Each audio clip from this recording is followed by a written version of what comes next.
కూటమి ప్రభుత్వము ఏదైతే హామీలు ఇచ్చారో అంటే వాలంటీర్లను 10,000 రూపాయలు మీకు చేస్తాము అని వాళ్ళకి చెప్పి ప్రభుత్వంలోకి వచ్చిన తర్వాత 10,000 కాదు కదా వారిని 2,66,000 మందిని పూర్తిగా నిరుద్యోగులు చేయడం జరిగింది. అంటే ఆ వ్యవస్థ అనేటువంటిది తప్పించేశారు.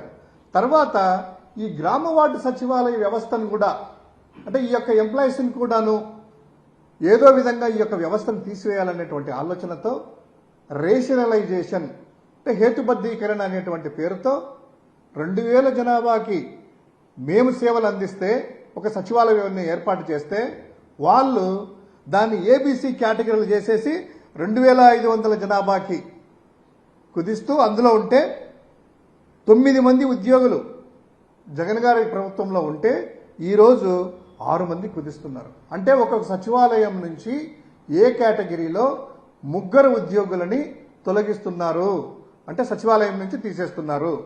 తర్వాత బి కేటగిరీ నుంచి 2 చొప్పున, తర్వాత సి కేటగిరీ నుంచి 1 చొప్పున అంటే ఒక్కొక్క సచివాలయం నుంచి, అదేవిధంగా వార్డుల్లో కూడాను అంటే గ్రామ సచివాలయాలు అదేవిధంగా వార్డు సచివాలయ పట్టణ పరిధిలో కూడాను 8 మంది ఉంటే 6 మందిని, తర్వాత 8 మంది నుంచి 7 మంది అంటే దాదాపు 23,670 మందిని ఈ యొక్క గ్రామ వార్డు సచివాలయ ఉద్యోగులని ప్రశ్నార్థకం చేస్తున్నారు.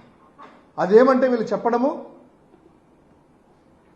ఈ హేతుబద్ధీకరణలో భాగంగా వీరందరినీ కూడా తీసేసి ఆ ఎక్సెస్ ఉండే వాళ్ళని వివిధ శాఖల్లో కలుపుతామంటున్నారు.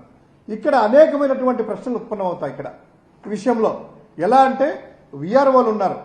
ప్రతి వార్డు సచివాలయానికి వెళ్తేనే విఆర్ఓ అనేటువంటి వ్యక్తి కావచ్చు, పంచాయతీ సెక్రటరీ వీళ్ళిద్దరూ వెళ్తానే ఆ ప్రజలతో సంబంధం కానీ రిసీవ్ చేసుకుంటూ వాళ్ళ యొక్క సేవలన్నీ కూడాను వాళ్ళ యొక్క మంచి చెడ్డలు బాగోగులు పలకరించేటువంటి ఆ వ్యక్తిని ఇప్పుడు ఈ సచివాలయం చూస్తే ఇంకొక సచివాలయం అంటే 2 సచివాలయాలకు ఒకరే అవుతారు. ఒక సచివాలయంలో తీసేస్తే ఇప్పుడు వాళ్ళ పరిస్థితి ఏంది? ప్రజలది మెరుగైన సేవలు అందించగలమా? అదేవిధంగా డిజిటల్ అసిస్టెంట్లు పంచాయతీ సెక్రటరీలో వీళ్ళ ఒకరిని తొలగిస్తే వస్తానే అప్లికేషన్స్ అన్ని కూడాను ఆన్లైన్లో చేయడం కానీ వీళ్ళందరినీ కూడాను చేసేటువంటి ఇబ్బందులు ప్రజలకి సిటిజన్కి ఏ విధంగా ఇబ్బందులు పడతాయో మనం ఒకసారి ఆలోచించుకోవాలి.